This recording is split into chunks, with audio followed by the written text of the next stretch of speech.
Bonjour mes frères et sœurs, bonjour amis qui êtes là peut-être pour la première fois ce matin. Il y a des gens qui sont en vacances, merci Seigneur pour les vacances. J'ai toujours aimé les vacances. C'est beau les vacances quand même.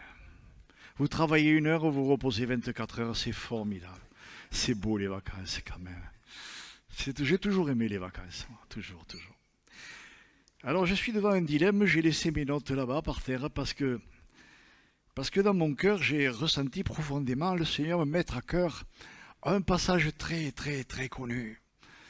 Mon Dieu, je me dis, Seigneur, mais je vais faire que me répéter, et je pense qu'on se répète sans cesse, et l'apôtre Paul dirait, je ne cesse de vous répéter toujours les mêmes choses. C'est difficile parfois, 40 ans que je suis au Seigneur, 40 ans. Et je vous l'ai dit, je crois, il n'y a pas longtemps, j'ai comme l'impression de ne pas avoir compris grand-chose. Pourtant, je lis la Bible, je lis la parole de Dieu, je la médite, il m'est donné de la portée, mais je me dis quand même, Seigneur, il y a quelque chose qui manque. Alors je vous ai vous entraîner dans une profonde réflexion, une très profonde réflexion. Dans Jean 15, au verset 12, c'est très connu. Vous devrez d'ailleurs me le réciter là. C'est ici mon commandement nouveau. Alors, aimez-vous les uns les autres comme je vous ai aimé. Il n'y a pas de plus grand amour que de donner sa vie pour ses amis. Et c'est ce mot-là. Jésus a un mot, il y a quelque chose d'une profondeur. Mon Dieu, je dis Seigneur, mais pardon. Si je vous posais la question, est-ce que vous êtes les amis de Dieu, les amis de Jésus? Ne vous hâtez pas de me répondre surtout. Il y a quelqu'un qui a baissé un peu la tête et c'est bien. Est-ce que vraiment Jésus est mon ami? Je me suis posé la question, je me suis profondément posé la question. Mais je vous assure que j'ai baissé la tête et j'ai dit pardon Seigneur, je veux être ton ami. Et c'est plus pareil. Si je vous demande comme ça, de vous à moi, en dehors de l'estrade, est-ce que Jésus est ton ami? Vous risquez de me répondre oui. Mais si vous êtes honnête au fond de vous-même et que vous vous creusiez un petit peu, vous allez vite vous rendre compte que c'est pas vraiment ça. C'est quoi un ami? Est-ce que vous avez des amis dans la vie? Mais de vrais amis. Et quand vous avez un ami, un véritable ami, vous faites tout pour lui plaire. Mais vraiment tout pour lui plaire. Si vous appelle à 2 heures du matin, vous vous levez, vous vous habillez et vous êtes content d'aller lui rendre service. C'est ça un ami. Ça, c'est un ami. Par contre, si c'est le contraire, qui vous appelle à 2 heures du matin et que vous commencez à... je dors, il pourrait me ficher la paix un petit peu. Vous n'êtes pas son ami. Non. Et si vous vous levez parce qu'il faut que vous vous levez, parce que vous vous sentez obligé de vous lever et d'y aller, c'est pas une réelle amitié. La véritable amitié, celle qui est réelle et profonde, c'est parce que je me lève avec joie, c'est mon ami, il m'appelle, je suis heureux de me lever, je suis heureux de m'habiller, même si peut-être je viens juste de me mettre au lit. Ça vous est pas arrivé ça? Vous êtes rentré, vous êtes fatigué là, vous prenez une bonne douche, vous vous couchez là comme ça, et vous dites qu'est-ce que je vais bien dormir cette nuit. Dring. Est-ce que tu peux venir, Daniel? Mais si c'est un ami, si c'est votre ami, vous ne vous posez pas de questions. Vous ne vous posez pas de questions. Vous vous rhabillez et vous repartez. Et ce qu'il y a de marrant, c'est que vous retrouvez la forme, parce que c'est votre ami qui vous a appelé, celui que vous aimez. C'est pareil pour un mari, une femme, pour un fiancé, une fiancée. Enfin, c'est surtout quand on est fiancé. Il y a une connotation qui est plus forte.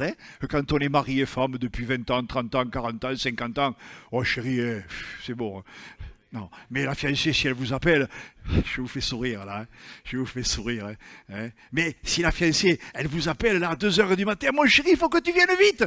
Waouh, là, de suite, là, vous rhabillez, vous courez. Oh ma chérie, pourquoi tu m'appelles? Eh bien simplement parce que j'avais le lacet défait. Ben vous l'aimez. Ben vous l'aimez, je vous fais rire, je vous fais sourire. Mon Dieu, mais je me suis posé la question. Et là, j'ai plus envie de sourire, j'ai plus envie de rire. Jésus est-il mon ami? C'est ici mon commandement. Aimez-vous les uns les autres comme je vous ai aimé. L'amour, aimer. Dieu a tant aimé. Ah, ce verset, on devrait presque l'avoir greffé sur le cœur, mais dans toute sa dimension, dans toute sa teneur, dans toute sa profondeur. Dieu a tant aimé, Dieu nous a tant aimé, Dieu t'aime, Dieu t'a tant aimé, qu'il a donné sa vie, qu'il a donné la vie de son fils unique, afin que tu crois en lui, que tu périsses pas. Waouh, l'amour. Ah, l'amour, ça ouvre toutes les portes, l'amour. Et Dieu a ouvert toutes les portes. Jésus a ouvert toutes les portes. Enfin, c'est profond, c'est réel. C'est pas des mots. Hier, il y avait une émission à la télévision. Bon, on n'a pas regardé, mais juste comme ça, la feuilleton, il y avait l'Eurovision. Il y avait, je crois, 800 millions de personnes qui ont regardé l'Eurovision. J'ai juste regardé comme ça, par aparté. Quelle horreur. Oui, je reviens. Quelle horreur. Et les gens, ils sont là, mon Dieu. Chacun pour son chanteur, pour sa chanteuse. Mais ils sont là pleins de joie. Il y avait de la haine, il y avait du mépris. Enfin, on ne va pas rentrer dans tous les détails. Mais je me dis, quand ils sortent, tous ces gens-là, qu'est-ce qu'ils ont de plus? Rien. Si, peut-être de la haine, de la rancœur, parce qu'il y avait celui-là qui chantait, on ne le voulait pas. Mais nous, on est enfants de Dieu. On est enfants de Dieu. Et chaque enfant de Dieu doit aimer l'autre enfant de Dieu. Waouh, vous dites amen, hein? Ah là là. Ah mon Dieu. Ben, moi souvent j'entends pas les mêmes choses. Ah celui-là, oui, celui-là. Ah, mais c'est vraiment mon frère, lui, je l'aime ce frère. Et lui là-bas, ben oui, je l'aime, mais... Et imaginez-vous que Jésus vous dise la même chose. Toi, je t'aime, mais lui... Dieu nous aime. Mes frères, mes sœurs, amis, Jésus m'aime, Jésus nous aime. Je vous assure, ça a percuté mon cœur et ça percute mon cœur comme jamais ça ne l'a percuté. On chante, on loue, on adore, on a des messages qui arrivent qui sont merveilleux, qui sont magnifiques, qui sont bien collés, recollés, qui sont bien Mon Dieu, mais la profondeur du texte, du message, est-ce que je la prends? Ou est-ce que je me contente simplement d'avoir entendu un beau message? Qu'est-ce qu'il a bien prêché, le frère? Est-ce que vous vous rappelez de ce que notre frère Marc a prêché dimanche dernier? J'étais pas, moi. Est-ce que vous en souvenez? Allez, dites-moi. Qui s'en souvient? Tout concourt au bien de ceux qui aiment Dieu. Et si je vous demandais ce que Joe a prêché il y a 15 jours? On pourrait parler de la divinité de Dieu, la divinité de Christ. Dieu est partout, Dieu est en tout. Mon Dieu, qu'est-ce que je garde du message de Christ? C'est ici mon commandement. Aimez-vous les uns les autres comme je vous ai aimé. Il n'y a pas de plus grand amour que de donner sa vie pour ses amis. Dieu a tant aimé le monde. Dieu a poussé son amour au maximum des maximums, des maximums, des maximums. Et il n'y a plus de mots. Dieu m'aime, Dieu nous aime. Et je crois que c'est ça qui doit nous faire marcher. Ça doit être notre essence de chaque jour, de chaque instant, de chaque mois. C'est pas évident, on est humain. Hein? On en parlait tout à l'heure avant le culte. Qu'est-ce qu'on est humain? Ça, c'est vrai qu'on est humain. Je suis très humain. Oui, je suis encore moi. Hein? On est humain. Mais cette force que Jésus nous a donnée dans ces mots. Je vous ai aimé. Je vous aime. Dieu nous aime, Dieu m'aime.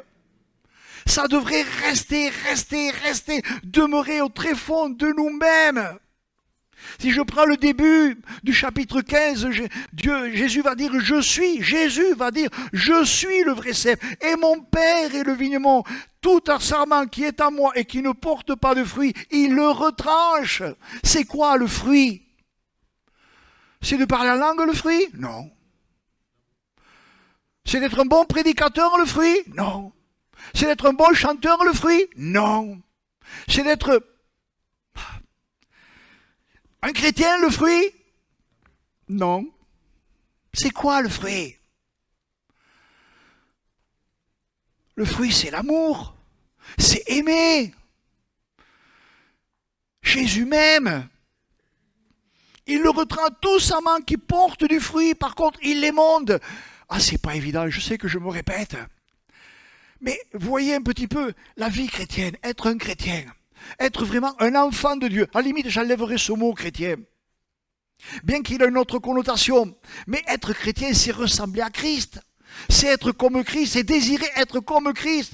Est-ce que je ressemble simplement de façade à Christ ou je ressemble à Christ de l'intérieur? C'est pas pareil. C'est différent. Si vous venez me voir après la sortie du culte en disant « Daniel, je t'aime », je risque, je ne vous le dis pas, de faire un pas en arrière. Parce que dire « je t'aime », ça ne veut rien dire du tout. Aimer, c'est le montrer, c'est le prouver, c'est le vivre. 40 ans que je suis au Seigneur. Oui, j'aime le Seigneur. Bien sûr que j'aime le Seigneur. Bien sûr que j'aime Jésus. Bien sûr. Mais est-ce que je l'aime comme il voudrait que je l'aime? Est-ce que vraiment Jésus, c'est mon ami?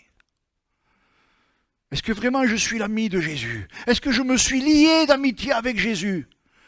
Eh bien, écoutez, moi, je suis dans le doute. Ça vous étonne? Je vous choque peut-être ce matin. Mais choquez-vous peut-être. Réfléchissez à ça. Est-ce que vraiment Jésus est votre ami? Certainement, peut-être qu'il y en a que oui. Merci Seigneur. Gloire à Dieu. Mais un ami, quelqu'un qui est ami avec Jésus, c'est vraiment quelqu'un qui porte du fruit. Vous savez, se remettre en question journellement, au quotidien, tout le temps. Ça me fait penser à mon épouse, vous savez, je vous l'ai dit, peut-être vous le savez, il y en a qui connaissent son surnom, elle s'appelle Frotte-Frotte. Parce qu'elle aime nettoyer, elle souffle là. Hein. Mais je prends cette image, pourquoi? Je pense que si vous avez un intérieur, un appartement, une maison, vous l'entretenez. Ou vous la laissez partir à... Bon, c'est fini, vous savez, le Seigneur revient, hein, je ne m'occupe plus de rien. Vous savez, il y en avait même qui ont dit, le Seigneur revient, je ne travaille plus. Mais tu ne travailles pas, tu n'as qu'à pas manger. Voilà. Tu ne veux pas travailler, tu ne manges pas. Vous allez voir un petit peu qu'au bout de 3, 4 ou 5 jours, vous allez aller travailler pour pouvoir manger. Vous voyez, mais... J'entretiens mon intérieur, mais la vie chrétienne c'est pareil. J'entretiens mon intérieur, je lave, je nettoie, je javélise mon intérieur. Vous savez, on travaille sur un camp et parfois il y a des choses qu'on ne peut pas enlever, il n'y a que le javel qui l'enlève. Il ne faut pas s'en mettre sur les vêtements parce que ça blanchit, quoique ça nous ferait du bien de temps en temps de se blanchir. Hein. Vous voyez, un petit peu, on serait blanchi de l'extérieur, mais bon, il ne faut pas l'avaler surtout. Hein. Mais le javel, ça blanchit, ça nettoie, ça fait tomber les impuretés. Mais c'est pareil. Journellement, au quotidien, Seigneur, je te prie, Seigneur, je veux nettoyer, lave mon cœur, lave-moi, Seigneur, pardon pour ceci, pardon pour cela. Ah, vous savez...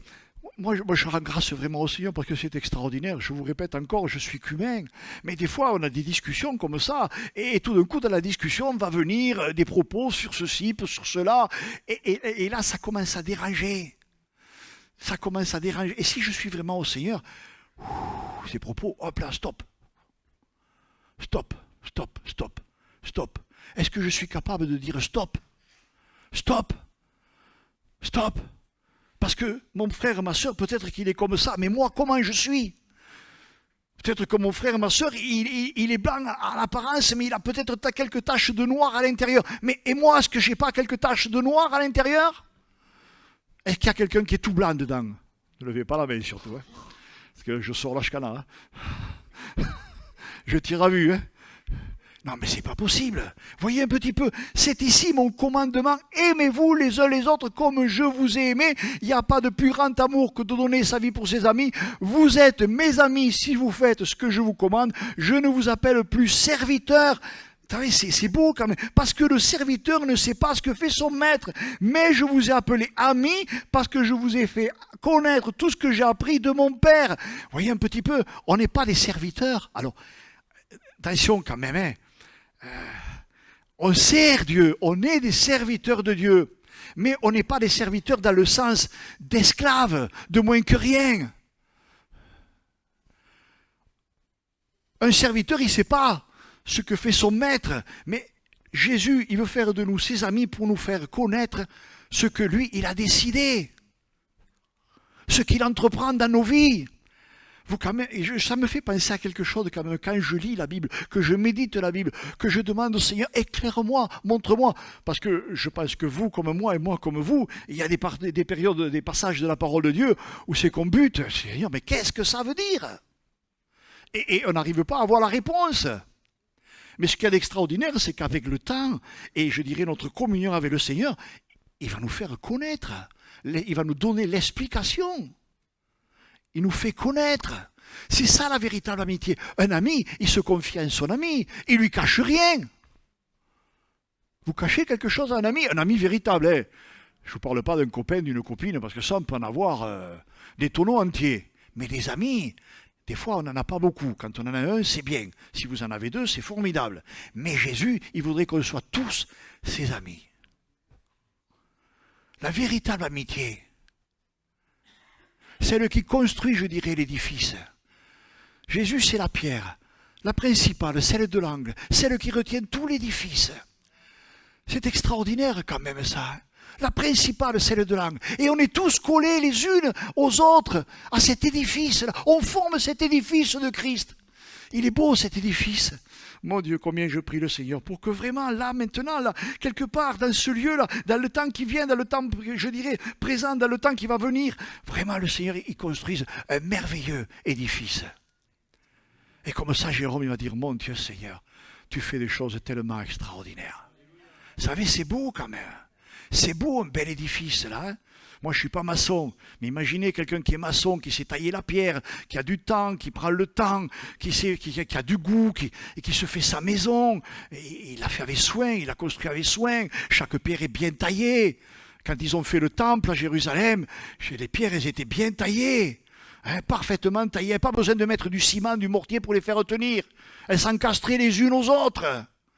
Voyez le soin que portait chaque tailleur de pierre à une pierre. Eh bien, nous, on devrait être ces tailleurs de pierre qui, à notre propre pierre, prennent le soin de bien la tailler. C'est Jésus qui fait le reste. Est-ce que je taille bien ma pierre?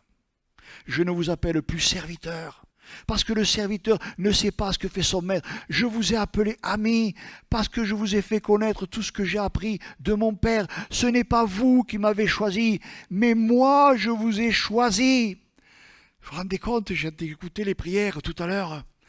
Seigneur, il nous a sortis de la boue du péché, de l'asphalte, là, je dirais du purin, vous savez, je ne sais plus comment on appelle ça, du vivier. Mais oui, mais c'est de là qu'il nous a sortis. C'est de là qu'il m'a sorti. Parce que c'est vrai. Ah, des fois, nous, on aimerait avoir un patois, un patois biblique, là, vous savez, où c'est que... ça, il faut surtout pas... Il y a des mots qu'il ne faut pas dire. Ben oui, il y a des mots, il faut les dire. Qu'est-ce que vous étiez avant? Qu'est-ce qu'on était avant? Ah, ils étaient 800 millions à écouter l'Eurovision hier. Nous, on est quoi, une poignée? Mais qui c'est qu'on écoute? Le Père éternel, le Dieu Tout-Puissant, le Roi de gloire, le Seigneur des Seigneurs, l'étoile du berger, mon Dieu Seigneur, mais c'est extraordinaire. Celui qui vous donne la paix, Jésus a dit, je ne vous donne pas comme le monde donne, je vous donne ma paix. Et cette paix, le Seigneur nous la donne. Mais cette paix, si je ne suis pas greffé sur l'olivier, si je ne suis pas greffé, je dirais sur le cep. Jésus a dit, je suis le vrai cep, le vrai cep. Si je ne suis pas fermement greffé sur ce cep, je ne vais pas aller loin. Hein. Vous savez, on peut avoir l'apparence pendant un temps. Mais un jour ou l'autre, si je ne suis pas vraiment greffé au cep, c'est terminé. Je vais vous dire, le sarment, il va se dessécher tout doucement, et je dirais que même il va tomber de lui-même. Plof. Et le sarment, ça ne sert pas à grand-chose. Hein. On ne peut pas en faire des meubles du sarment, hein. Même si on les colle les uns aux autres. On les prend et on en fait rôtir les merguez.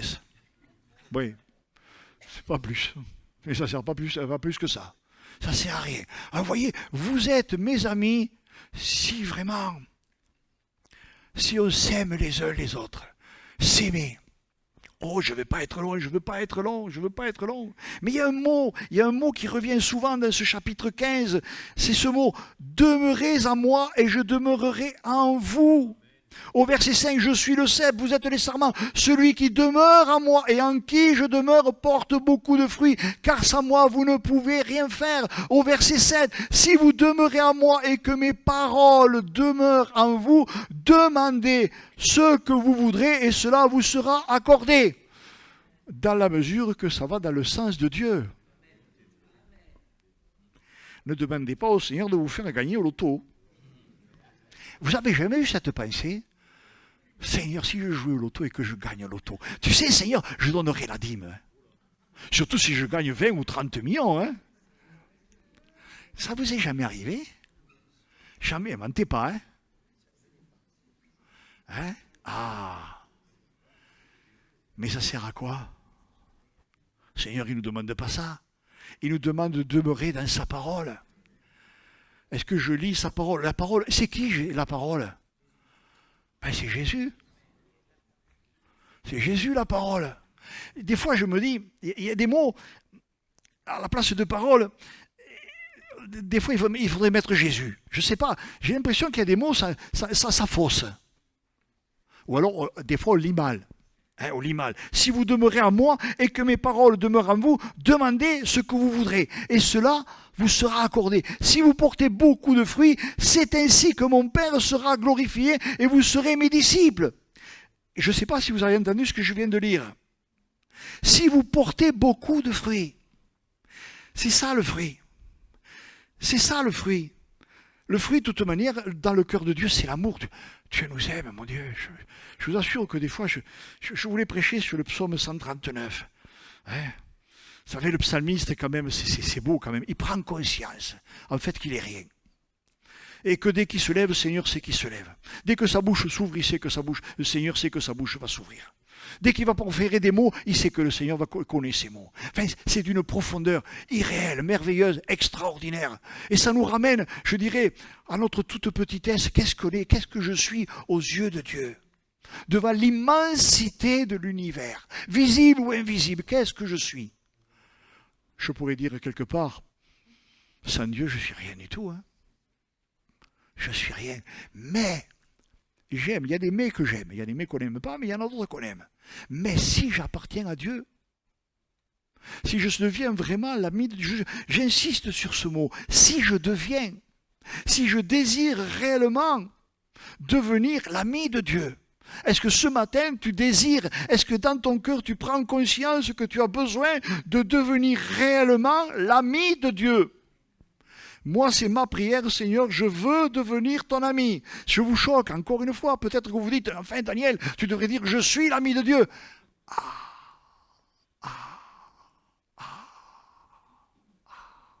Je suis comme vous, hein. Des fois, on prend conscience. Je vous assure, j'ai dit, Seigneur, 40 ans pour comprendre ça. Oh. Ah là là, mon Dieu, Seigneur Jésus, quelle patience il a avec nous. Quel amour! Parce que pour avoir une telle patience, il faut aimer. Pour avoir une telle patience, il faut aimer. Si vous enlevez l'amour, il n'y a plus de patience.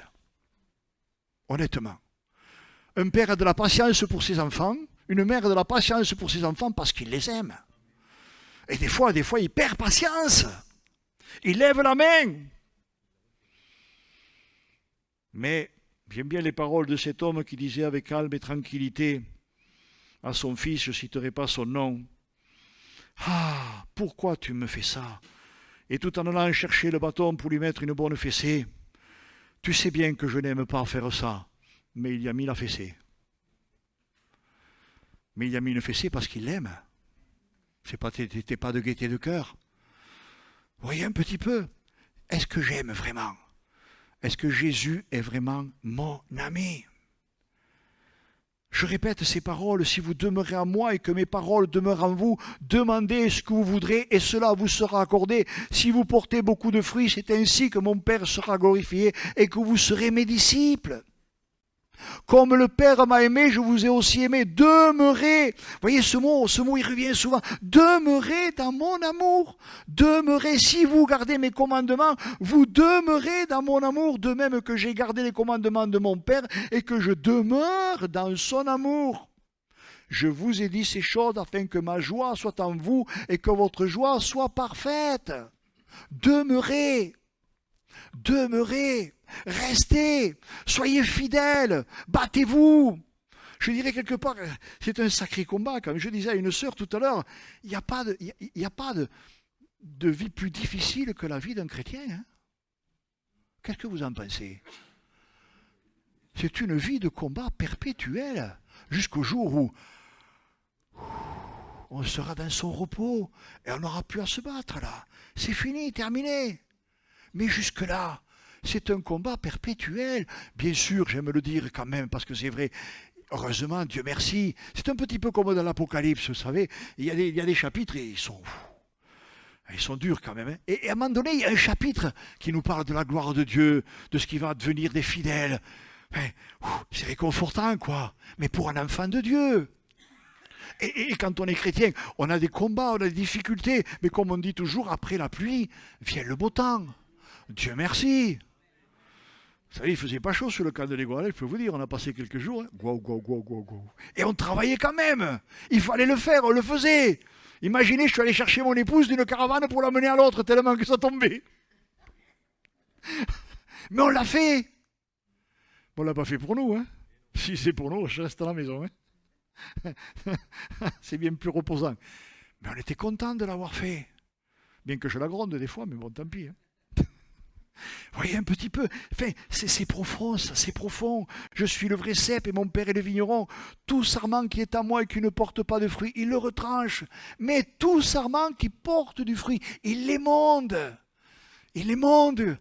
Un vigneron, sa vigne, il en prend soin, il la chérit, sa vigne, surtout si elle fait un bon vin.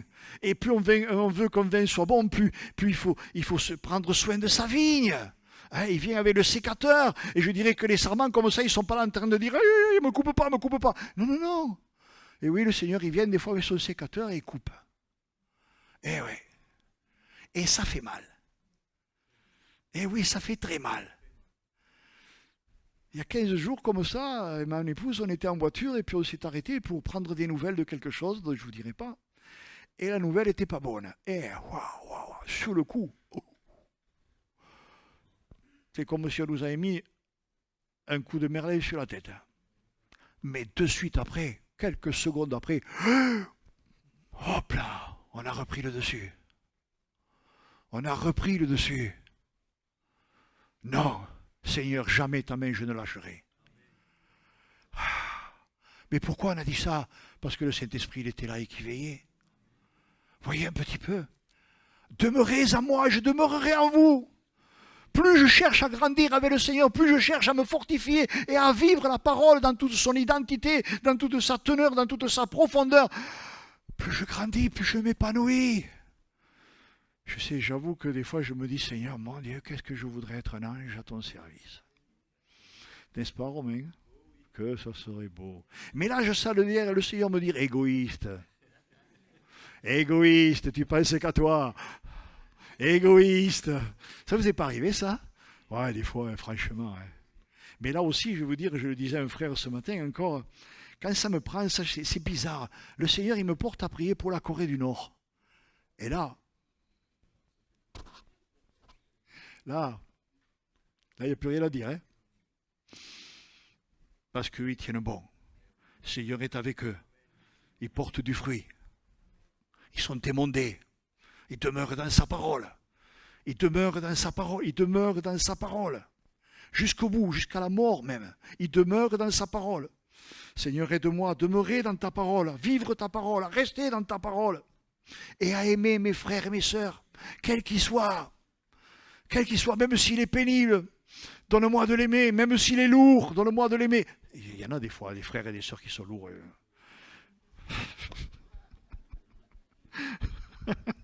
C'est pas vrai, Gérard. Des fois, on est lourd. Mais c'est vrai, des fois, je suis lourd. Mais c'est vrai. Mais c'est vrai. Mais c'est vrai. Mais on est tous pareils. Mais on est tous pareils. Ah, mon Dieu. Mais Seigneur, c'est mon frère, c'est ma sœur. Et comme je vous le disais il y a déjà quelque temps en prêchant, une nouvelle brebis, une petite brebis qui arrive, ben, il faut la porter, des fois il faut la supporter. Supportez-vous les uns les autres. C'est dur de se supporter quand même. Hein. Ouf. Surtout si vous faites 120 kilos. Hein. Ça fait lourd. Hein.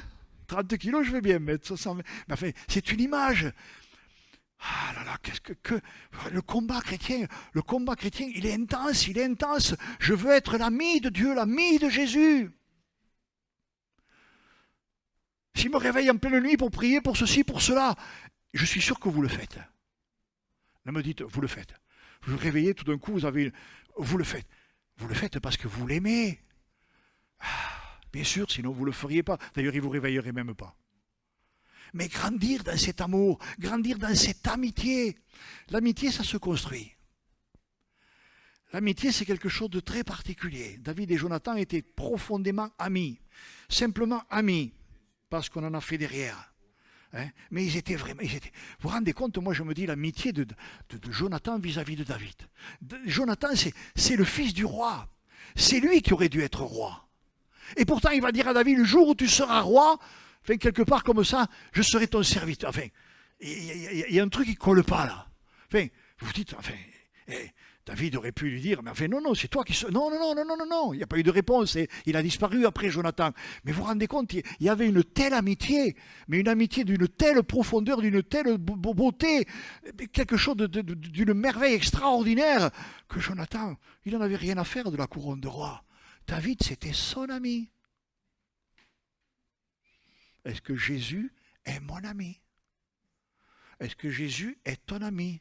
Est-ce que tu veux que Jésus devienne ton ami? Rendez compte, l'ami aime en tout temps, dans les jours difficiles comme dans les mauvais moments. C'est ça l'amitié, cette belle amitié que je construis. Jésus a dit, je suis le cep, mon Père est le vigneron, tout sarment qui est en moi et qui ne porte pas de fruits, il le coupe. Mais tout sarment qui porte du fruit, il les monte. Au début, on pourrait porter peut-être qu'une petite grappe de raisin. Vous savez, il y a des vignes comme ça qui donnent de toutes petites grappes. Vous n'avez jamais vu ça dans les vignes? Elles sont toutes petites, là, toutes chétives, là. Pouf. Eh bien, si tu portes que ça, on va avoir beaucoup de vin cette année. Hein, voilà. Mais si tu commences à te soigner ta vigne, peut-être que l'année d'après, au lieu d'avoir quelques petits grains de raisin, tu auras une belle grappe, là. C'est beau, une belle grappe de raisin, quand même. J'ai envie de mordre dedans. Non, mais c'est vrai. Mais je vous donne une image, mais c'est une belle image. Si vous êtes vraiment un enfant de Dieu, si je suis vraiment un enfant de Dieu, si vraiment je suis l'ami de Dieu, l'ami de Jésus-Christ, Seigneur, aide-moi à être ton ami, je veux être ton ami. Vous allez devenir une belle grappe, un beau chrétien, dans tout ce que ça suppose. Et la personne qui sera en face de vous, elle va ressentir cet amour. Ben oui, elle va la sentir. Bien sûr, si elle est en recherche d'amour, elle va la sentir. Elle aura envie, je dirais, quelque part, de venir puiser dans cette grappe. Parce que c'est vrai, une belle grappe de raisin, là, un beau grenache, là, que c'est bon. Quand on le met à la bouche, ça coule tout seul. Ah, c'est bon, hein, je me mets dans la bouche, là. Pourtant, je bois très peu de vin. Mais c'est bon. Et c'est ça que le Seigneur veut que l'on soit. Il veut qu'on soit ces belles grappes de raisin. Ou quand lui, le vigneron, passe dans les travées, il peut cueillir son raisin. Il peut faire couler son vin. Il peut emmagasiner son vin. Il peut faire bien vieillir son vin. Il donnera, je dirais, de la teneur, comment on dit ça? Il va monter en degrés son vin. Avant, on faisait des petits vins 7 degrés. Il fallait en boire beaucoup pour... Bon, bref, quoi. Hein? Maintenant, on fait des vins 12, 13, 14, 15, 16 degrés. Bon, il ne faut pas trop en boire quand même. Attention, hein, ne vous trompez pas sur ce que je veux dire. Hein? D'accord? Mais c'est ça. Jésus est mon ami, oui, je le sais. Il y a un chant comme ça, il me vient un petit peu à l'esprit comme ça. C'est ça qu'il y a de beau quand même quand on lit la parole de Dieu. Quand on s'alimente de la parole de Dieu, quand on goûte à la parole de Dieu, hein, ça vient souvent là comme ça, là, tout un tas de chants qui reviennent en surface là. Tic, tic, tic, tic. C'est beau quand même. Jésus est mon ami, portez du fruit. Alors je vais simplement conclure tout simplement par ces mots que je répète, ce n'est pas vous qui m'avez choisi, mais moi je vous ai choisi. Vous vous rendez compte, c'est lui qui nous a choisi. On ne peut pas comprendre. Pourquoi moi? Pourquoi pas lui? Je ne comprends pas. On ne peut pas expliquer ça. On ne peut pas l'expliquer. Mais Dieu aime tous les hommes. Et il voudrait que tous les hommes se donnent à lui. Tous, sans exception. Malheureusement, les choses sont ce qu'elles sont. Alors il nous a choisis. Il t'a choisi. Tu es là ce matin parce qu'il t'a choisi. Il y a eu un don tout à l'heure. C'était un appel. C'était pas pour moi. Je suis trop vieux maintenant. Alors c'est vrai. Soyons sérieux quand même, bon, je voudrais bien, mais ce n'est pas le cas. Mais quelqu'un de jeune a été interpellé par le Seigneur. Comme s'il lui disait, je t'ai choisi. Vous savez, ces mots me sont venus, je t'ai choisi. Je t'ai choisi pour que tu me donnes ta vie et que tu me serves. C'était ça. Ah, quand on est jeune, on a le cœur des fois, on fait obstacle. Seigneur, je veux profiter de ma vie d'abord. D'abord, Seigneur, je veux profiter de ma vie. Ben oui, tu vas profiter de ta vie, mais avec le Seigneur. Et c'est pas pareil. Je vous le disais il n'y a pas longtemps, plus jeune on se convertit, moins d'acidité on met sur son cœur. Moins on le salit. Moins on aura de remontées acides, là, vous savez. C'est pas beau les remontées acides. Vous voyez un petit peu? Il y a eu un appel, C'est un appel. Et cet appel, j'espère que la personne qui l'a reçu le prend très très au sérieux, afin de se consacrer un jour à servir le Seigneur. Je crois qu'il n'aura pas de plus beau ministère, mais que de combats il aura, que de difficultés il rencontrera. Mais si sur le cep, il est greffé et il reste greffé, si sur ce cep, il commence à porter du fruit, il portera encore beaucoup de fruits. Et ce fruit, il sera extraordinairement beau, succulent, agréable, doux. Je crois qu'il y a eu un don ce matin très, très, très profond. Moi, je l'ai ressenti comme ça. Seigneur, puisse la personne à qui tu l'as adressé le réaliser et se tourner vers toi. Vous êtes mes amis si vous faites ce que je vous commande. Aimons-nous, aimez-vous les uns les autres. Je vais laisser la place à notre très cher frère Philippe pour la Sainte Seine. Mais vous allez venir prendre le pain et le vin. Mes frères, mes sœurs, amis, qui peut-être est passé par les eaux du baptême, cessons de nous approcher, parce qu'il faut prendre le pain et le vin. Mais approchons-nous en réalisant que Dieu a tant aimé le monde, qu'il a donné son Fils unique, afin que quiconque croit ne périsse point, mais qu'il ait la vie éternelle. Le Seigneur, il n'est pas venu juger le monde, il est venu sauver. Il est venu te sauver. Il est venu pour que tu sois son ami. Il veut que tu sois son ami et que tu portes du fruit. Alors approche-toi vraiment de la Sainte Seine. Approche-toi en prenant ce pain et ce vin, non pas simplement comme des éléments, je dirais, humains, visibles, mais en réalisant dans ton conscient la croix, le sang de Jésus qui a coulé, sa chair qui a été donnée, meurtrie, pour toi, afin que tu prennes ce pain et ce vin en le remerciant et dans un désir constant d'aller plus loin avec lui. Amen. Seigneur, je te rends grâce. Comment ne pas te rendre grâce, Seigneur?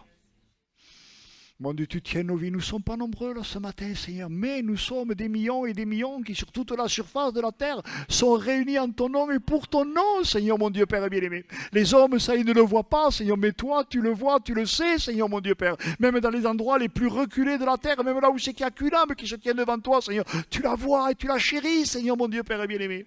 Aide-nous à être tes amis, simplement, Seigneur. Aide-moi à être profondément, sincèrement, honnêtement, véritablement ton ami, Seigneur. Et encore merci, Seigneur mon Dieu, pour la patience qu'ont eu mes frères et mes sœurs de m'écouter, surtout de t'écouter, Père.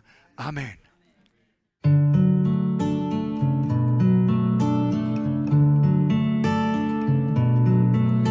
Well, I heard there was a secret chord that David played and it pleased the Lord, but you don't really care for music, do ya?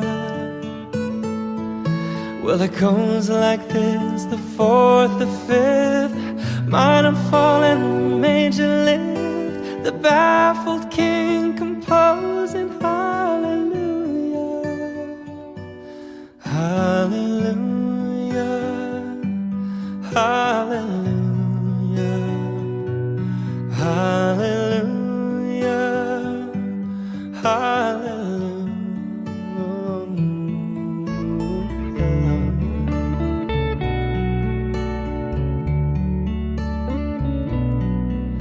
Well, your faith was strong, but you needed proof. You saw her bathing on the roof, her beauty in the moonlight overthrew you. She tied you to her kitchen chair, she broke your throat and she cut your hair, and from you